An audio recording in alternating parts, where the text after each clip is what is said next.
দীর্ঘদিন অনুপস্থিত পঞ্চায়েত সমিতির সভাপতি, ভোগান্তিতে সাধারণ মানুষ। নতুন সরকার গঠনের পর মাত্র একদিনের জন্য পঞ্চায়েত সমিতির কার্যালয়ে দেখা মিলেছিল সভাপতির।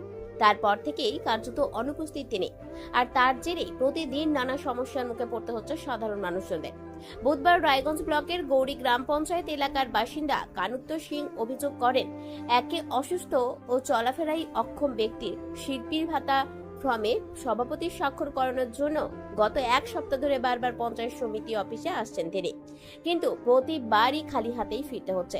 তেমনি কাজেরও কোনো অগ্রগতি হচ্ছে না বলে জানান তিনি। পঞ্চায়েত সমিতির এক কর্মী কবিতা রায় জানান, নির্বাচন ঘোষণার পর আচরণবিধি কার্যকর হওয়ায় সভাপতি নিয়মিত অফিসে আসতেন না। ভোটের পর একদিন তিনি অফিসে এলেও সেদিন তিনি নিজে ছুটিতে ছিলেন বলে জানান। এই বিষয়ে রায়গঞ্জ ব্লকের সমষ্টি উন্নয়ন আধিকারিক কামাল উদ্দিন আহমেদ বলেন, নির্বাচনের পরে সভাপতি একদিন অফিসে এসেছিলেন, তবে তিনি নিয়মিত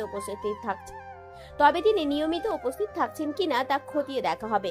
বিষয়টি নিয়ে তার সঙ্গে যোগাযোগ করে নিয়মিত অফিসে আসার অনুরোধ জানানো হবে বলেও জানান তিনি। অন্যদিকে হেমতাবাদ বিধানসভার বিধায়ক হরিপদ বর্মন বলেন, সভাপতি কেন অনুপস্থিত থাকছেন সে বিষয়ে তার কাছে নির্দিষ্ট কোনো তথ্য নেই। তবে কারো কাজ আটকে থাকলে প্রয়োজনীয় স্বাক্ষরের জন্য সাধারণ মানুষ সরাসরি তার সঙ্গে যোগাযোগ করতে পারেন। খুব শীঘ্রই মহারাজা এলাকায় একটি কার্যালয় চালু করা হবে বলেও তিনি জানান। আমার নাম আনন্দ কুমার সিংহ। বাড়ি কোথায় আপনার? বাড়ি ৯ নম্বর গড়ি অঞ্চল। এখানে সভাপতির সিগনেচার নিতে আসছিল। তো সিগনেচার নিতে পারলেন? এক সপ্তাহ ধরে ঘুরছি, এখানকার স্টাফরাও কেউ বলতে পারছে না ওনার কথা, কবে আসবে, কখন আসবে, আসবে কি আসবে না, কেউ বলতে পারছে না। সভাপতি আসছে না। কি বলবো, এর বিকল্প কি করা যায়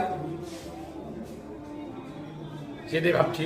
আপনি কোথাও অভিযোগ জানিয়েছেন এই ব্যাপারে? যে না, অভিযোগ জানায়নি এখনো। জানাবেন ভাবছেন?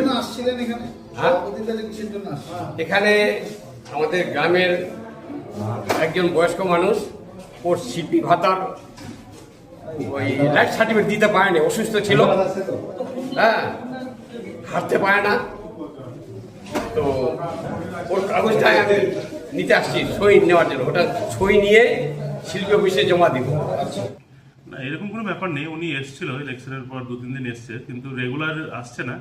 আমি এটা দেখে নিচ্ছি যাতে উনি রেগুলার আসে, কথা বলে জানা নেই। তবে উনি এসেছিল, ইলেকশনের পর উনি এসেছিল, হয়তো রেগুলার আসতে শুরু করেনি। ইলেকশনের পর একটু সবাই এরকম আসে না, তবে আমি কথা বলে নিচ্ছি যাতে উনি রেগুলার আসে, কেন অনেকেই বিভিন্ন সার্টিফিকেট সই করতে আসছে, ওনার দরকার অফিসে। আমি ওনাকে আজকেই যোগাযোগ করে নিচ্ছি যাতে উনি রেগুলার অফিস আসে। সবার প্রথমে আমি প্রত্যেককে বলতে চাই, যদি কাউকে না পান আমার সাথে যোগাযোগ করবেন। আমার সইয়ে যদি সেই কাজটা হয় আমি তৎক্ষণাৎ করে দিব। আমি সকালকে বলছি, আমার বাড়ি আছে, আমার মহারাজাতে অফিস আমি করছি, খুব তাড়াতাড়ি শুরু করব। এবং আমার সাথে যোগাযোগ করলে সেই সইটা আমি সঙ্গে সঙ্গে করে দিব। আর আমি এখানকার বিডিও সাহেবের সাথেও আমি কথা বলবো, যেন এই ধরনের পরিষেবা মানুষ বিভিন্ন সইয়ের জন্য যেন ঘুরে না বেড়াতে হয়, সেই দিকে নজর দেওয়ার জন্য আমি বলবো। রক্তের সমস্যা কি অবহেলা করছেন? অ্যানিমিয়া, ইনফেকশন থেকে শুরু করে ব্লাড ক্যান্সার, সময় মতো সঠিক ডায়াগনোসিস অত্যন্ত জরুরি।